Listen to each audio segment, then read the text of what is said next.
I was this close to successfully achieving my book buy ban. This close. Almost the end of the month. And what do? I bought a book. Duh. The good thing about it, though, is that I only bought one book, nothing more. And this book, I was kind of looking to see what kind of book I would read for my book club for next or this month. I could have still bought it in May, right? I mean, my book buying ban was actually for 2 months, so I was a little bit desperate there. Yeah. Yeah, so I thought I could share you that story, kind of feel my pain. I was this close, though. But anyway, this is not about a book haul. This is more of a wrap-up because it is the end of April. Well, it's actually the beginning of May. A little late to upload this video, but again, a little bit more bad news. I did not read as much as I thought I would for April. Yeah. And I should really have no excuse to not be reading. I was being lazy. I admit, I was lazy for April. So not only am I going to show you the books that I read for the month, which is actually only 4 books completely. I'm also going to tell you what I also reread for the ReReadathon, and this month was reread. But I did it a little bit differently because I thought I could actually read more books, but total fail on that. I'll explain that towards the end of the video. So the first book I read in April was Steelheart by Brandon Sanderson. I kind of wanted to get into a Brandon Sanderson book because he writes a lot of epic fantasy books. I know that, like Mistborn series and The Way of Kings and all that. I really wanted to get into those. I don't have those books. I have this and another book of his, and these are both like young adult books. Now I like to read, dystopian books and post-apocalyptic worlds. I can't talk. Post-apocalyptic. I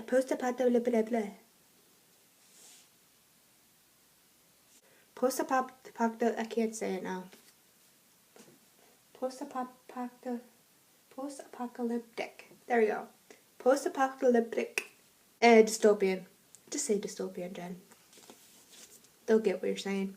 Yes. So this story is basically about these ordinary people have become epics. Some of them are, and epics, they basically have supernatural powers. They have ability to fly and shoot stuff out of their hands and all that. Kind of like a superhero kind of book. But that's totally the opposite. All the epics are basically the villains. I mean, all of them. And Steelheart is the dominant one. He has taken over the city of Chicago and kind of made it his own little world because he basically turns everything into steel. I mean, everything. And which I kind of found a little bit ridiculous. I mean, how is everybody going to live? How are the people who are not epics going to live in a world full of steel and manage to survive? I don't get it. But this mostly centers around another group who are humans, most ordinary humans who are called the Reckoners, and they're trying to fight all the epics. But one of them, named David, his goal is to actually kill Steelheart because he is the only person who has actually seen Steelheart bleed.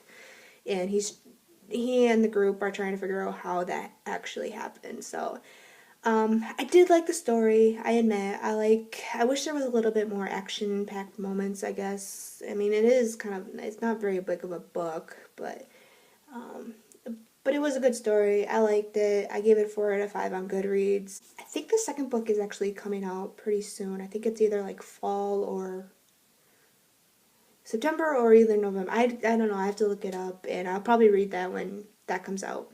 Book I read The Morning Hours by Paula Trek-DeBoard. I hope I'm spelling her name right. This is actually mostly about a mystery type book. It also centers around family drama.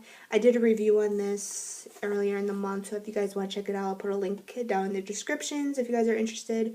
Check it out. I mean, it's mostly about this family who's going through a very hard situation because the boyfriend is being accused of murdering his girlfriend. So there's a lot going on here, and I really thought this was an amazing book. I really wanted to know what happens, and I gave it a 5 out of 5, and I got it signed, which is cool. Next book I read was Eleanor Park by Rainbow Rowell. I read this, I picked this as my book club pick here in my hometown. And I'm sorry to say, no, don't hate me, I was actually a little bit disappointed in this book, honestly. I did not enjoy it as much as I did with Fangirl. I know this is about like first love and that, but I just wasn't really into it. I felt like something was missing as I was reading it. What I did like though is how Rainbow kind of characterized her characters, you know, being so different from each other, and they could actually fall in love no matter who you are. What else was I want to say?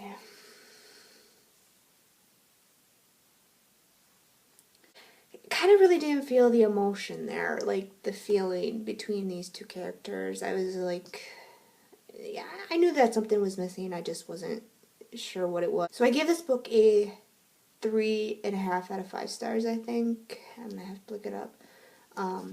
Yeah, but I'll probably, I do like Rainbow Rowell, I admit that, because I do like Fangirl. And I'll read, I think she has a new book coming out this year called Landlines, I'm sure. So I'll probably read that and Attachments, so I'll read her other stuff, so don't get too mad at me. So the last book I read for April, I thought I could kind of continue with the whole contemporary thing, and I said I needed to really read this book because everybody is talking about it, and the movie is coming out pretty soon, and I'm so embarrassed that I had not read this yet, and I finally read it, and that is called The Fault in Our Stars by John Green. Now this is my first John Green book. I admit, I don't read a lot of contemporary books because I like more fantasy than contemporary. But this book, I definitely had the feels for this book. I didn't cry as much as I expected it to be, but it was really good. I admit that.